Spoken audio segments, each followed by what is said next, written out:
porque todo ser humano lleva en sí una energía que lo recorre y que lo empuja a buscar su propia destrucción. Esto parece una locura. ¿Cómo puede ser que yo me quiera lastimar? Bueno, te lo diría fácil, José. ¿No conocés gente que fuma? ¿No conocés gente que toma de más o que come de más, que juega de más? Gente que se relaciona con personas que la lastiman. Y vos le decís, che, pero otra vez con un hombre o con una mujer que te hace sufrir, otra vez con alguien que te engaña.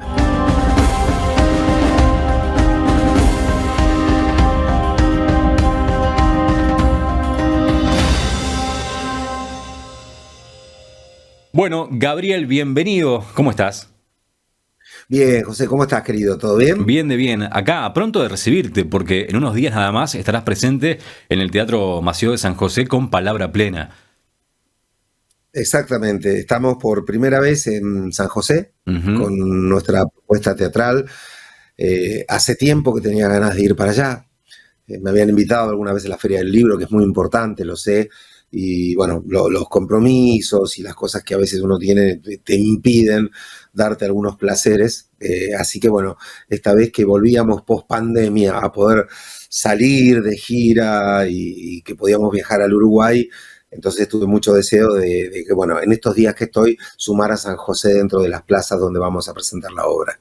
¿Qué es Palabra Plena? ¿Es una conferencia? ¿Es una obra? ¿Por dónde viene? Palabra Plena es, te diría yo, una conjunción de estilos teatrales, ¿no? Porque por un lado tiene algo de charla, no te diría conferencia, sino yo siempre intento una comunicación con el público, ¿no? La conferencia me suena un poco más fría. Digo, conferencias he dado en congresos mundiales de psicoanálisis, uno lleva, viste, sus hojas, su orden. Si no hay interacción directa, digamos, con el público. Claro, a mí siempre me gustó, mi amigo el Negro Dolina solía usar la palabra, decía que él era un charlista, ¿no? Y siempre la sentí tan querible, tan cercana esa palabra, ¿no? Porque un charlista no es un conferencista. Un conferencista supone un determinado saber, una distancia entre el que escucha y el que expone.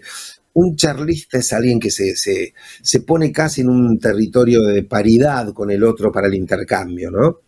Entonces, te diría que Palabra Plena es una mezcla entre una charla y una dramatización teatral en el sentido más clásico del teatro.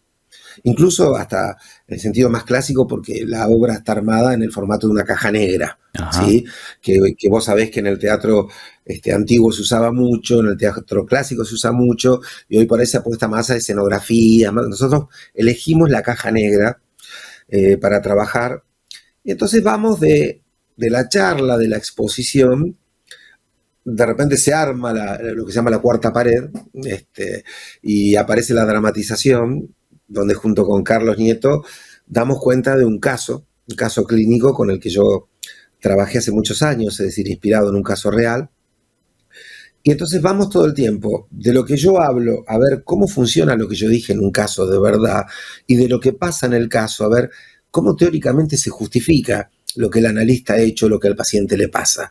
Entonces, es como que charla y caso se retroalimentan todo el tiempo para ir avanzando por temáticas. Yo creo, José, que esta es la más ambiciosa de mis obras desde el punto de vista del contenido, porque habla de muchísimos temas. Las otras estaban como más focalizadas a un tema. En esta obra se habla del duelo, de las heridas, de la pérdida, se habla de la diferencia entre la angustia, el horror y el dolor, se habla de qué es un trauma, qué produce un trauma, cómo se identifica y cómo se puede llegar a salir de una cuestión o a resolver una cuestión traumática.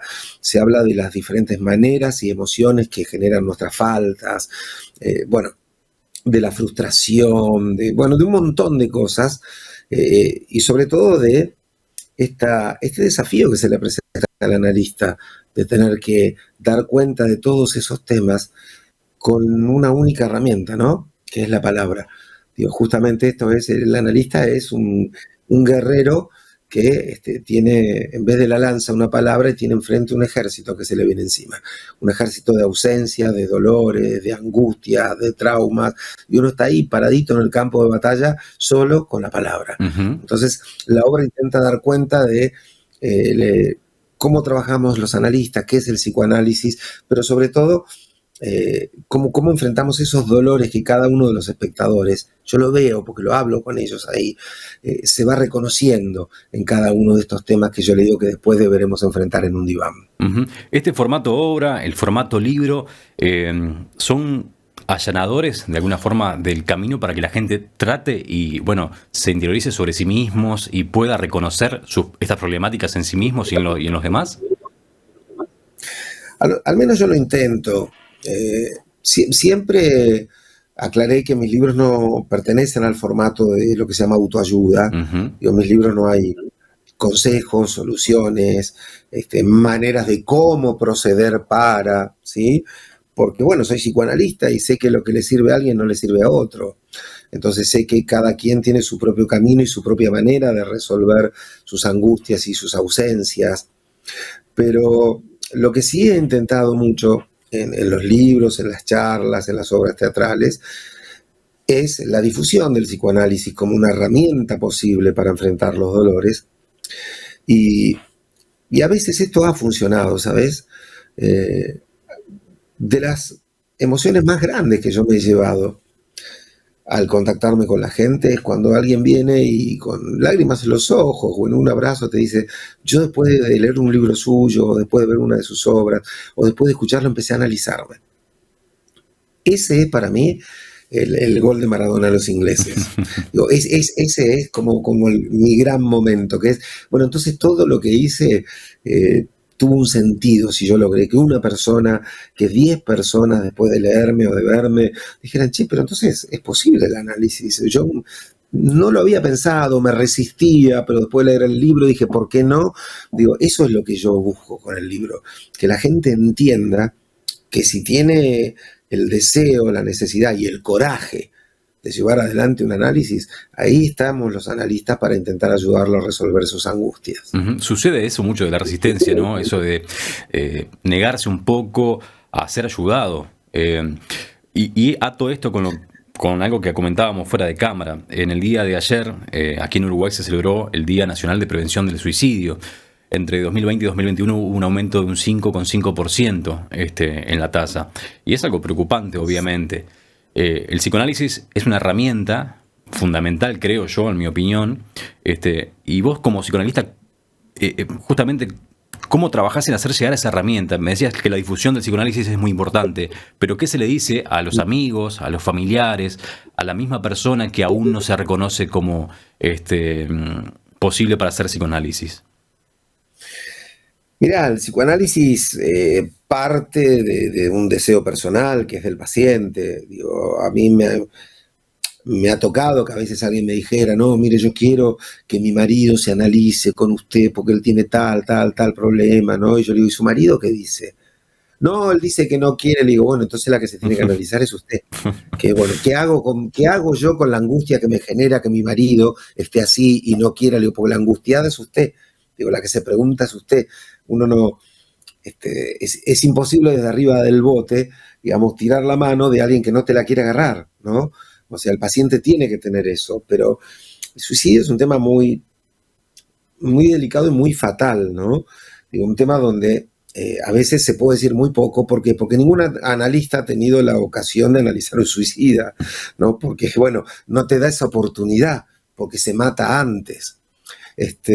Pero el suicida es alguien que lleva lo que nosotros llamamos la pulsión de muerte.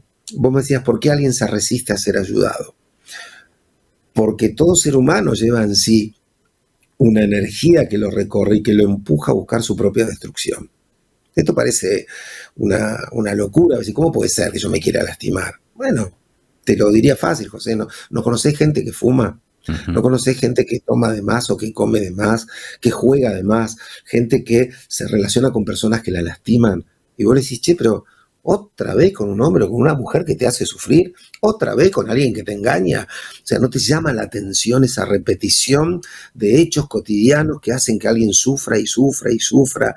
Bueno, eso se debe a que todos llevamos dentro ese impulso a la destrucción, ¿sí? Nace con nosotros y justamente el arte de poder encontrar una vida medianamente saludable tiene que ver con que el otro costado, el lado de si jugamos con la metáfora de la guerra de las galaxias, se diría que la fuerza, ¿sí?, se le enfrenta a este lado oscuro de la fuerza, que haya una fuerza que pelee contra esto y que genere lo que nosotros llamamos deseo, es decir, una energía que te lleva a buscar cosas que te van a dar placer, ¿sí? ¿Qué ocurre en los suicidas? El ser humano es un ser de palabra y de deseo. El suicida ha perdido el deseo y decide romper su relación con la palabra. O sea, por eso el suicida suele dejar una carta, una nota, un mensaje, casi como si dijera, punto final, no hablo más. Y cuando el ser humano rompe la relación con el lenguaje, deja de ser un ser humano. Es un organismo biológico, viviente, pero pierde esta condición que tenemos los humanos a partir del hecho de que hablamos. O sea, el suicida rompe la relación con el lenguaje y se mata.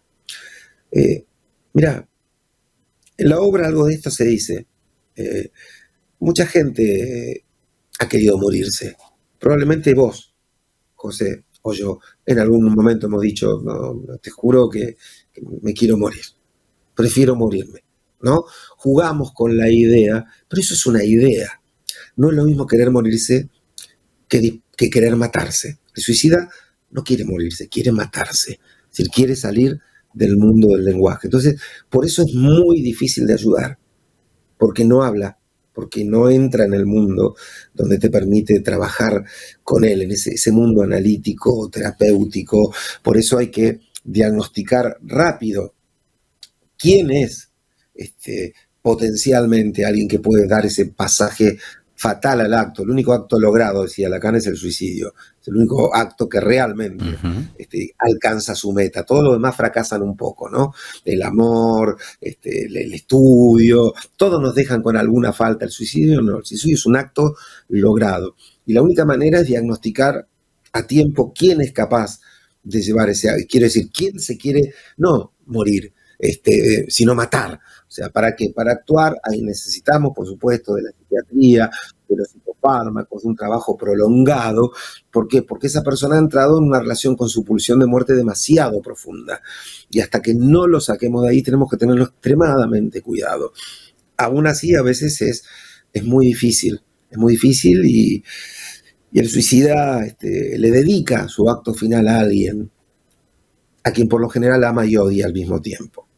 Alguien que se va a quedar con la culpa de no haberlo visto, de no haberlo escuchado, de no haberlo prevenido, de decir, pero a ver, ni siquiera a mí que soy su hijo, su madre, su esposa, ni siquiera yo fui tan importante como para que quisiera vivir. O sea, es un mensaje cruel también el que el suicida deja, ¿no? Por eso es un caso complejísimo. Decía Pontes Conville, el suicida no muere ni más ni menos que los demás. Ni siquiera elige morir, decía, ¿no? Porque es interesante esa idea, ¿no? El suicida no elige morir porque morir no es una elección que uno pueda tener. O sea, vos te vas a morir y yo me voy a morir y todos nos vamos a morir. Lo que sí elige es cómo y cuándo, ¿sí? Y en ese cómo y en ese cuándo deja un mensaje tan destructivo como su propio acto a veces, ¿sí? Por eso hay que diferenciar a la persona que se suicida, ¿sí?, de aquel que está en una situación. No sé, estoy pensando en Walter Benjamin, ¿no? Ese filósofo que vos sabés que él quiso cruzar de Francia a España durante la Segunda Guerra, y cuando le dijeron, bueno, cruzá porque se vienen los nazis, él dijo, no, me voy a quedar porque todavía hay cosas para defender. Y se quedó a pelear hasta que se dio cuenta que ya no podía más. Y ese día que quiso cruzar se habían cerrado las fronteras, justo cuando quiso cruzar. Y al ver que ya no le quedaba otra que caer en manos de los nazis, se mató. Pero ese no es un suicida. Es alguien que no le quedó otra que tomar una decisión fatal ante algo que era tanto más fatal que esa propia decisión. Entonces es muy difícil catalogar. No todos los que se matan son suicidas, no todos los suicidas se matan. Digo, si bien es muy difícil frenar a alguien que ha decidido matarse. Vos decías hoy que hablar, exponer el psicoanálisis en la prensa, en los medios, hablar sobre eso, hacía que justamente más gente accediera al psicoanálisis y se consustanciara. En este tema suicidio, con una opinión personal también y una experiencia personal, los medios son muy criticados cuando se habla de tema suicidio o cuando dan cuenta de esto. ¿Y qué opinión te merece a vos, desde los medios de comunicación, desde las redes sociales, cuando se abordan estos temas? ¿Qué es lo que sucede? Mira, ¿Qué es lo que pasa? Yo creo que los temas hay que abordarlos. ¿Cuál es la cuestión? Como decían los griegos en la entrada del oráculo de Delfos, nada en demasía, ¿sí? ¿Por qué? Porque lo que está de más lastima. Entonces, una cosa es abordar el tema, otro es instalarlo de un modo casi obsesivo. Uh-huh. Creo yo, ¿no?, que cuando se hace la crítica a los medios, ¿qué es lo que se dice?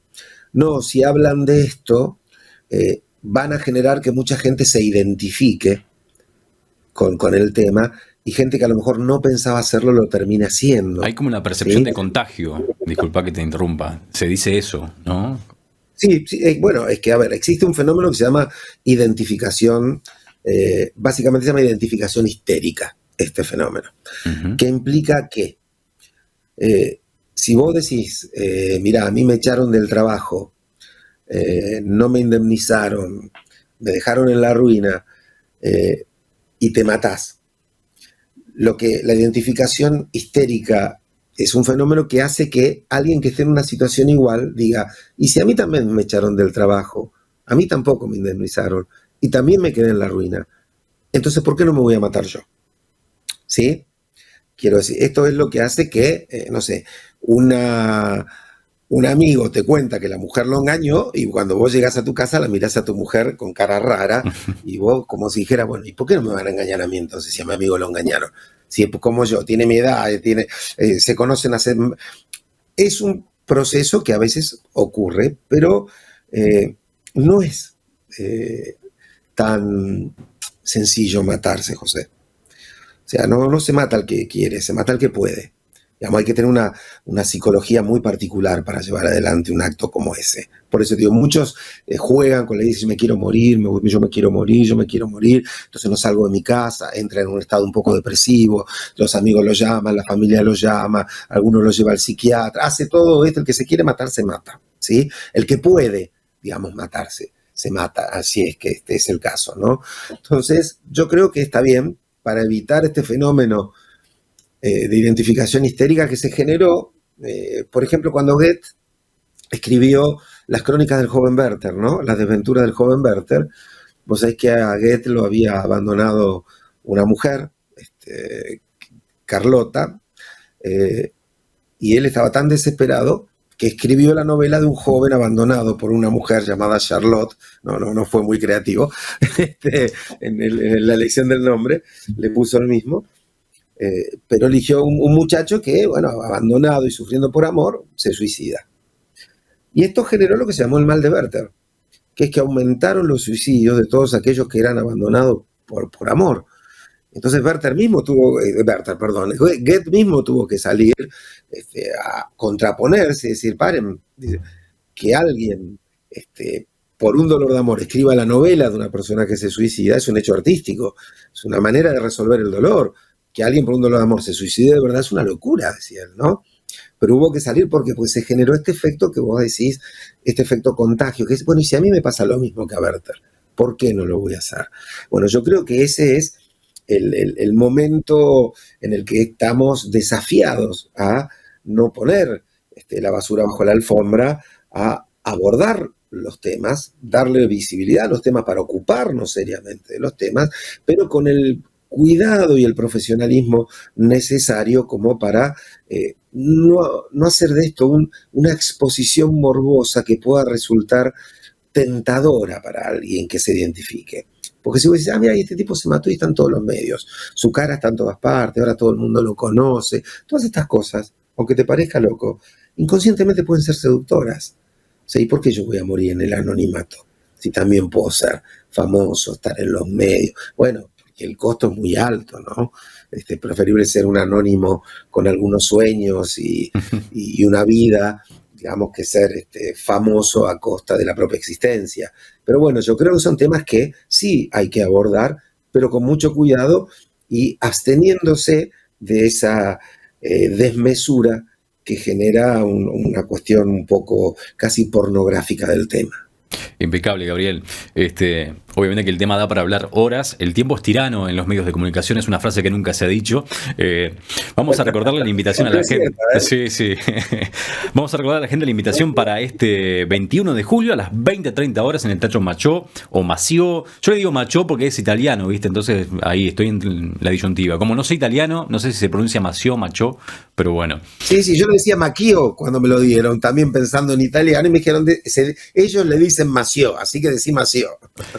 Muy bien, las entradas están a la venta en Ticantel, ahí pueden comprarlas online, creo que quedan pocas, así que hay que apurarse para adquirirlas. ¿Qué le decís a la gente que está indecisa, que todavía no se decidió a ir? Bueno, lo único que puedo decirle es que a mí me encantaría encontrarme con ellos después de todo este tiempo que nos impuso la pandemia a distancia, que a mí me encantaría agradecer personalmente. Vos sabés que el Uruguay a mí me ha honrado con algo que no me ha pasado en ningún otro lugar, que es el hecho de ser por tercera vez, segunda consecutiva, libro de oro en Uruguay. Uh-huh. Es decir, ser elegido como el autor más leído, el autor que prefirieron los lectores uruguayos, y eso yo lo guardo con una profunda emoción. Así que sería una oportunidad hermosa para mí, porque seguramente muchos de los que me han leído son de San José, que tiene esta relación a partir de su feria y con los libros y la lectura tan importante. Así que lo único que les podría decir es algo muy egoísta, que es vengan para hacerme feliz a mí, para que yo pueda agradecerles, para que yo pueda saludarlos, porque a mí alguna vez alguien me dijo, bueno, ¿por qué la gente debería leer su libro, no? Y yo le dije, por ninguna causa, estando allí Los Miserables, La Divina Comedia, ¿por qué va a leer mi libro? No tiene por qué leerlo. Yo lo único que le puedo decir es que lo escribí lo mejor que pude y que ojalá les guste. Pero si me preguntan a mí, yo tengo 100 libros mejores que el mío que recomendarles. Digo, así que no soy el mejor vendedor de mis propios libros. Y en esto hago algo parecido. Seguramente a San José llegan espectáculos muy valiosos. Yo lo que puedo decir es que he dejado lo mejor de mí en cada segundo de la autoría de esa obra para que les llegue un producto noble, un producto que conlleve lo mejor que tengo. Ojalá me haya salido. Muy bien. 21 de julio, 20:30 horas, palabra plena en el Teatro Mació, entradas a la venta en Ticantel. Y hay una analogía que hiciste hace un tiempo en una nota que a mí me gustó mucho. Y seguramente esté por ahí en las redes, pero me gustaría que la compartas de nuevo con la gente, porque quizá alguno todavía no la conoce y quizá también le guste tanto como me gustó a mí y me sirva tanto y le sirva tanto como me sirvió a mí para valorar el tiempo. Eso de que ser joven es como escribir en un cuaderno donde uno, bueno, tiene poco cuidado, digamos. Y después cuando el tiempo se va cortando, ahí la cosa cambia, ¿no? Sí, me traes a la memoria esa ocurrencia que tuve en alguna entrevista, creo que fue con Ale Fantino. Con Fantino, sí. Estábamos charlando un poco del tiempo y yo le dije que para mí en realidad la vida es nada más que tiempo. Digo, por eso el que juega con tu tiempo juega con tu vida. Digo, cuando viene alguien y dice, bueno, vos dame tiempo, vos esperame. O sea, entonces vos estás enamorado, sufriendo y el otro dice, dame tiempo. No, o sea, me estás pidiendo que te dé mi vida. O sea, ¿por qué? Porque vos estás con dudas, porque te parece una manera amable de sacarme de encima sin poner la cara. O sea, total, claro, yo tengo mi tiempo y el que sufre en ese tiempo y el que pierde la vida en ese tiempo soy yo. No, decime que no me querés más. Y yo, bueno, hago mi duelo, sufro y si te arrepentiste y lo pensaste en 4 meses, volvé y si ya te olvidé, tembro más, te lo perdiste, pero no me tengas 4 meses y yo por ahí al año te busco y te digo, che, ¿cuándo dejo de darte tiempo? Y vos decís, no, yo ya me casé hace 4 meses con otro señor. No, digo, yo creo que el tiempo es muy valorable porque es lo único que tenemos y un poco lo que creo que dije en esa oportunidad, es que es algo que a veces, claro, cuando uno es joven tiene esa especie de sensación de eternidad, ¿no? El joven Inmortalidad. cree que, claro, que no morirá nunca. Y entonces se me ocurrió esta idea de decir, bueno, es como, el joven es como quien agarra un cuaderno cuyas hojas están en blanco, ¿no? Entonces uno se permite escribir y escribe, desperdicia la primera hoja, la deja, la pasa. ¿Sí? Dice, no, la primera no escribo. Quiero que la primera quede así, viste, tipo carátula, no escribo nada. Después escribo en la otra 2 o 3 frases y cambio de hoja, escribo con letras grandes, escribo de un modo desprolijo. Si algo no me gusta, bueno, lo tacho y sigo. Y que a medida que pasa el tiempo, es como si uno fuera registrando que para escribir nuestra vida nos quedan tan pocas hojas, y entonces que hay que ser mucho más cuidadoso, ser más prolijo con la letra, tratar de escribir más pequeño para que entren más cosas allí, ¿no? Entonces empezamos a darle a esas hojas que son metáfora del tiempo un valor diferente. Digo, quien no lo hace, digo, quien sigue escribiendo a los 60 con la misma letra, con el mismo tamaño y con la misma desprolijidad que a los 15, no ha aprendido nada. ¿Sí? ¿Por qué? Porque vos lo que tenés que entender es que esta característica tan cruel, pero tan humana, que es el hecho de ser consciente de la propia finitud, digo, lo único que nos diferencia de los otros seres vivos es que tenemos el lenguaje y que sabemos que nos vamos a morir. Digamos, es lo único que nos diferenciamos, ¿sí? Entonces, esto puede ser aterrador, pero es a la vez maravilloso, porque justamente es lo que te hace decir, pará, lo que estoy por escribir en este cuaderno es una porquería, no vale la pena. O sea, no tengo que gastar esta hoja escribiendo esto. Espero a tener una idea mejor, algo mejor que contar, ¿sí? Entonces, yo creo que ser consciente de la finitud te da eso. Yo miro así la vida, que es decir, bueno, pucha, cada vez me quedan menos hojas. Es más, yo tengo una sensación personal, José. Ujú. Yo tengo menos hojas ya en mi cuaderno que las cosas que me gustaría escribir. Yo sé que ya no voy a llegar en esta vida a escribir todo lo que quería, porque se me acaban las hojas y la vida me invita a escribir cosas nuevas. Digo, nace mi nieta y tengo un sentimiento que desconocía y tengo un amor que no había imaginado que era posible y tengo tantas cosas que me gustaría vivir ahí. Y digo, pero pucha, ¿por qué no nació hace 40 hojas atrás, que tenía tanto para compartir? No, me quedan 6 o 7 hojitas para compartir con ella, para compartir con la mujer que amo, para compartir con mi madre, que ya está escribiendo en el margen de su última página. Y yo tratando de que su letra sea cada vez más chiquita para que le entren más cosas para compartir. Entonces creo que a veces pensarlo de esta manera, que a mí ha sido una metáfora que se me ocurrió en ese momento y que vos me recordaste ahora, pero que me trae a colación ese, ¿no? Que es el compromiso que uno tiene con su propio tiempo, ¿sí? A veces uno por negar la muerte, y de esto también se habla mucho en la obra, ¿no? Por decir, no quiero saber nada de este tema, ya está, cuando me toque, no me hagas pensar en eso, y la gente que huye de la muerte como si fuera el demonio. El demonio no está en la muerte, el demonio está en creerse inmortal, porque ese es el que te hace gastar las hojas de tu cuaderno sin haber escrito nada importante. Espectacular, Gabriel. Muchas gracias. Nos vemos el 21 de julio en el Teatro Mació. Un abrazo grande y bueno, nos estamos viendo por allí por el teatro. Bueno, un abrazo para vos, ojalá vayas, porque me gustaría agradecerte personalmente este hermoso momento, de verdad. No siempre uno tiene Muchas gracias, muchas la gracias. posibilidad de conversar en una entrevista de un modo tan relajado e invitado a practicar el pensamiento como lo has hecho vos. Gracias de todo corazón.